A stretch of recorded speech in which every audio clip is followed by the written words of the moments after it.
All right, this is a American Fire 1681 steam engine from the years 1936 to 1938.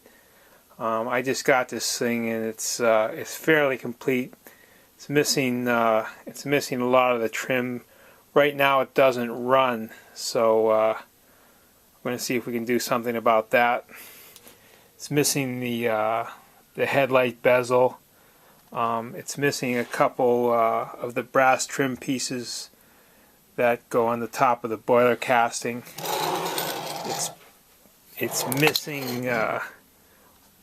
There's a weight that was screwed to the top of the cab housing there, so it's missing that. Now this is a later model because it has the two sets of wheels in the trailing truck. And it would have just a pair of wheels up front, the pony wheels, the pilot wheels rather, but they're missing on this. The springs and the pickups are gone. They're just flopping around. But the wheels are good, and it turns okay. And also on this particular year, the tender mounts to the stud that's on the back of the engine boiler casting, as opposed to the earlier ones. The stud was actually on the trailing truck. Now this engine most likely would have come with a nice cast aluminum tender, which I actually have, and I didn't have the engine. This engine also has the reverser in front of the motor. So I'm going to do a little chronicle of this thing. Taking it apart and just showing kind of in progress photos of this thing, maybe these little movies. Okay, here I've pulled the boiler shell off and a bunch of the parts, the trucks and whatnot, everything comes off, and the motor looks fairly complete. Looks like it has some quote professional wiring and work done to it in the past, so I'm going to see if maybe we can take care of that a little bit and get this thing running again. The reverser, the mechanism is popped out of the little guide, and there's just wires everywhere going to nowhere. But the good thing is it rolls nice, the wheels look like they're in good shape, and I really fully expect this to be a nice running machine. These American Fire 1681s, when they're running good, they run beautiful. They're as nice as any engine that you can get. They're very smooth, and they're good pullers, and especially with the nice cast tender, they look really good. Okay, I got a little further into this now, and I pulled off the reverser, and it's there. These contacts here are bent and damaged a little bit, but I think they can be salvaged. The armature looks to be in good shape. The commutator doesn't show too much wear. The brush holder is good. The motor brushes here are they're shot. I don't know if you can see a good close up with this camera, but the one looks all right, but the other one's all heat damaged and stretched. And this is the kind of thing that can cause your motor to just run very poorly. And the brushes here, although they look all right, I'm going to replace them because my rule is you just replace the brushes no matter what. So I think with a little bit of rewiring and whatnot, I'll be able to get the motor unit back into good operating condition. The wheels are good. The quartering looks good. All the gears and whatnot, although they're dirty, they all look good. And the wheels, for the most part, look in good shape. So I think with some little bit of new wiring and whatnot, things going to be back in business. Okay, at this point I've gone through the motor. I've replaced the brush springs, the brushes, and I rewired the entire unit. I've repaired the reverser. The contacts were bad in that, and I've also repaired the springs on the pickup pieces here, because the springs had been overheated and lost all their temper, so I replaced the springs. And at this point it's running pretty good, and we'll give it a little test here in a second.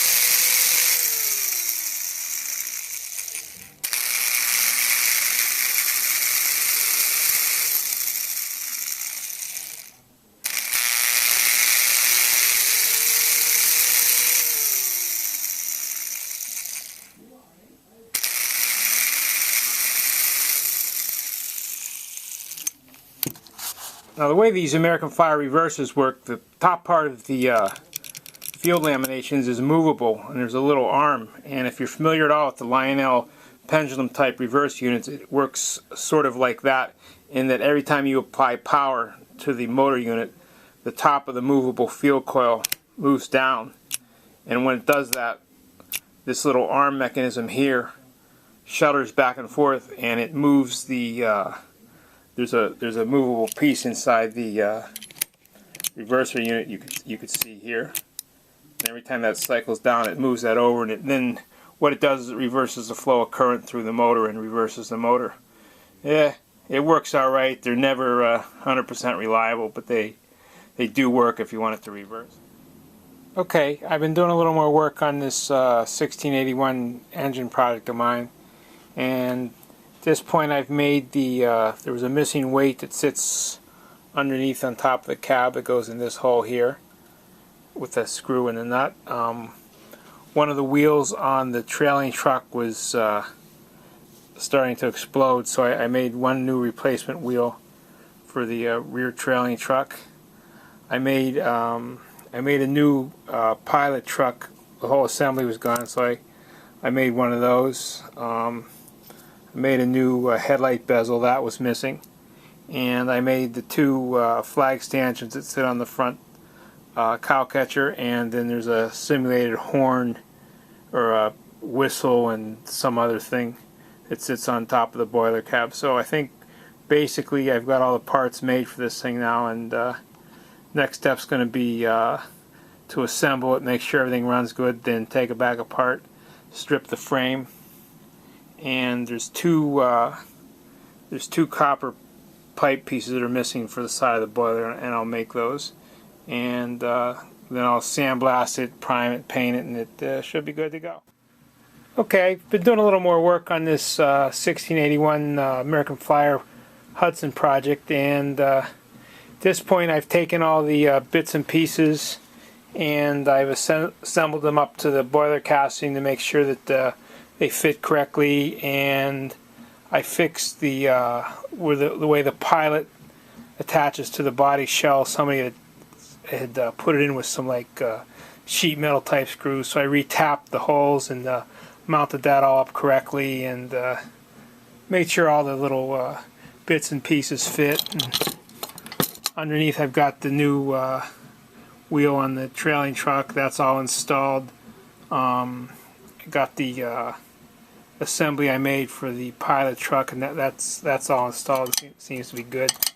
And I don't have the headlight or the firebox glow light connected. That's one nice feature of this thing too. It has a firebox glow simulated light similar to like the Lionel. I think it came on the 260 type engines, you know, the 260, the 255, those type engines, and it was also a feature on the 226 Lionel engine, which is just that's a great pre-war engine if you happen to have one.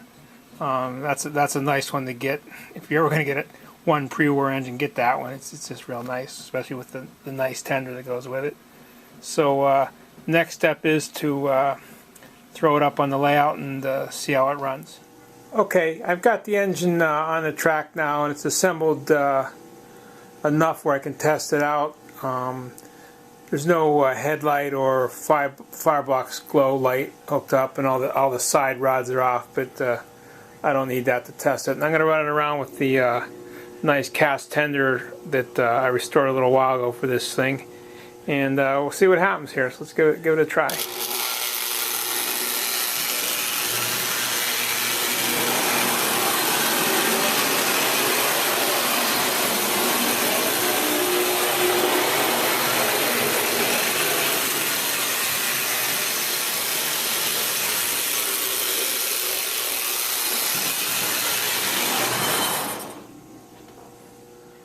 Okay, that was a little bit of a dud there. It stopped because one of the wires that go to the firebox glow lamp moved and shorted against the frame. So I've tied that up out of the way better, and try it again.